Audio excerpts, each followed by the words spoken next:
penuh tak terbendung. Tiket tim tamu tidak cukup. Tiket supporter Arab Saudi pun disikat oleh supporter Indonesia, serta supporter Indonesia selawatan menuju Stadion King Abdullah. Takut sepi, Roberto Mancini minta supporter Arab Saudi jangan kalah dari supporter Indonesia.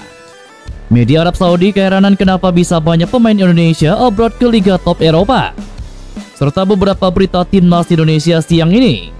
Selengkapnya hanya di Kickoff Football.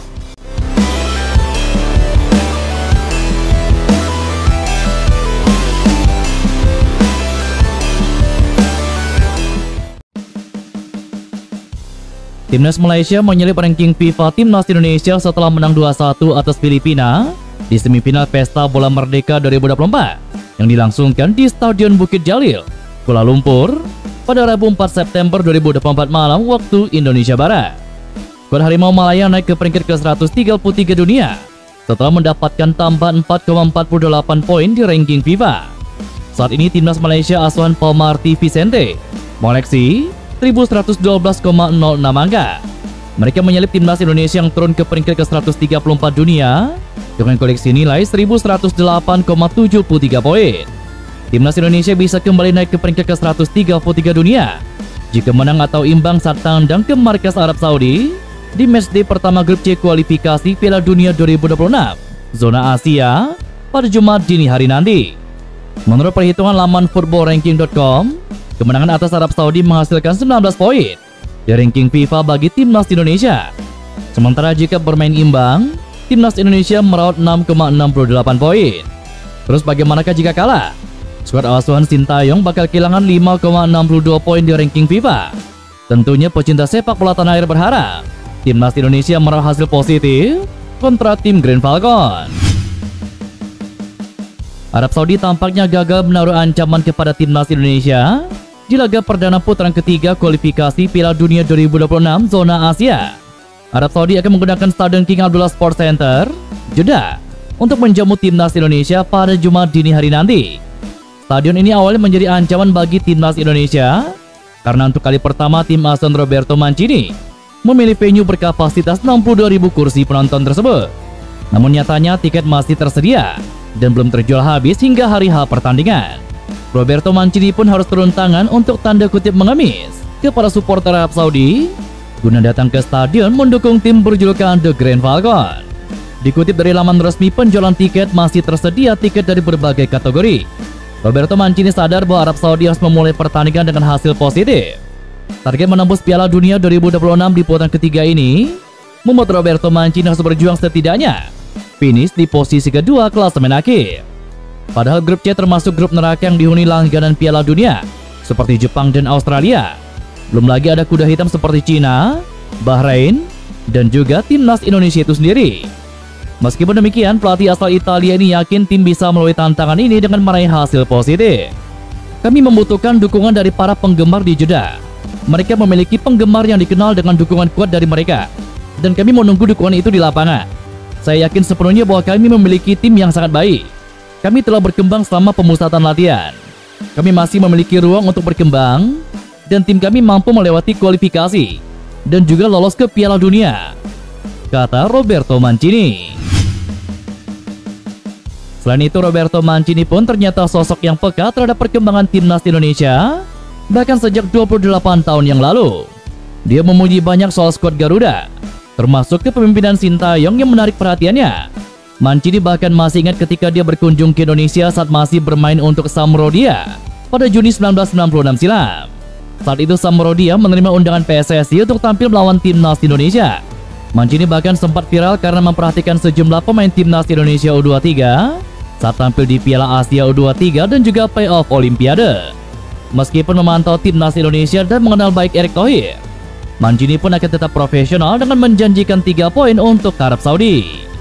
Saya memiliki kenangan bersama Indonesia. Saya ingat ketika saya bermain dengan Sampdoria 28 tahun yang lalu, dan kami bermain di Indonesia. Selain itu, Presiden Inter Milan, Erick Thohir, berkewarganegaraan Indonesia. Timnas Indonesia merupakan salah satu tim yang terus maju. Kami sebelumnya menyaksikan Timnas U23 yang memainkan sepak bola yang indah, kata Roberto Mancini. Media Arab Saudi dibuat keheranan dengan banyaknya pemain timnas Indonesia yang berkarir di Eropa. Salah satunya J.I. yang bermain di Liga Italia. Sama seperti Arab Saudi yang menggunakan Saud Abdul Hamid, bek dari AS Roma, timnas Indonesia juga memakai bek Venezia yakni J.I. Untuk menghadapi Arab Saudi di Jeddah, tim Merah Putih itu memanggil 25 pemain, termasuk 3 pemain dari klub Liga Inggris, Belanda, dan juga Belgia. Dari luar benua biru, pelatih Korea Selatan Shin Tae-yong mengambil 1 pemain yang bermain di Thailand, 1 lagi di Korea Selatan, dan yang terbaru dari Amerika Serikat.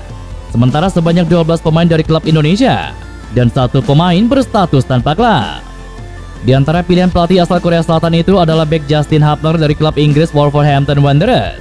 Meskipun Wolves tergabung dalam Liga Premier, liga dengan peringkat tertinggi di dunia, Hapner saat ini masih berjuang menembus tim utama. 2 pemain lainnya asal Inggris membela logo Swansea City dan juga Oxford City di Liga Championship yang setara dengan Liga Divisi 1 di beberapa negara, termasuk Arab Saudi. Timnas Indonesia akan menantang Arab Saudi dalam laga pertama grup C putaran ketiga kualifikasi Piala Dunia 2026 di King Abdullah Sports City Stadium, Jeddah, pada Jumat dini hari waktu Indonesia Barat nanti.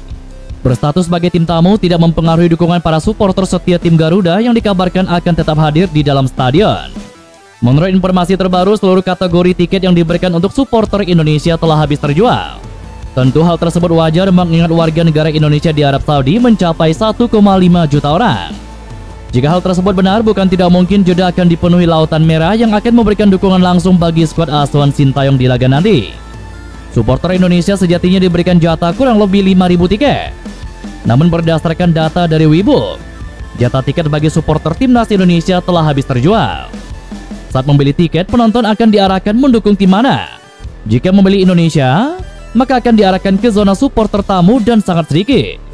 Karena alasan itulah, tidak menutup kemungkinan para WNI lain akan menyerbu kategori tiket yang diperuntukkan bagi supporter Arab Saudi. Padahal sejauh ini supporter yang akan datang dikabarkan tidak hanya dari WNI yang ada di Arab Saudi. Menurut informasi, turut hadir perkumpulan supporter timnas Indonesia di Timur Tengah, yakni dari Qatar, UEA, Arab Saudi, Bahrain, sampai Kuwait. Mengutip dari bola.com pada Kamis hari ini, Koordinator Garuda Qatar Dadan Juarsa memastikan puluhan warga negara Indonesia dari Qatar akan terbang langsung ke Arab Saudi mendukung aksi anak asuh Shin Tae-yong. Puluhan WNI di Qatar akan datang langsung ke Arab Saudi untuk mendukung aksi timnas Indonesia. Tadinya mau konvoi lewat darat, tapi ke Jeddah terlalu jauh, harus menempuh perjalanan 15 jam. Penjualan tiket untuk blok supporter timnas Indonesia sudah sold out, tapi kami beli di zona supporter Arab Saudi, kata Dadan Juarsa kepada bola.com. Dan itulah beberapa berita timnas Indonesia siang ini. Jangan lupa nantikan berita-berita seputar timnas Indonesia selanjutnya hanya di Kickoff Football.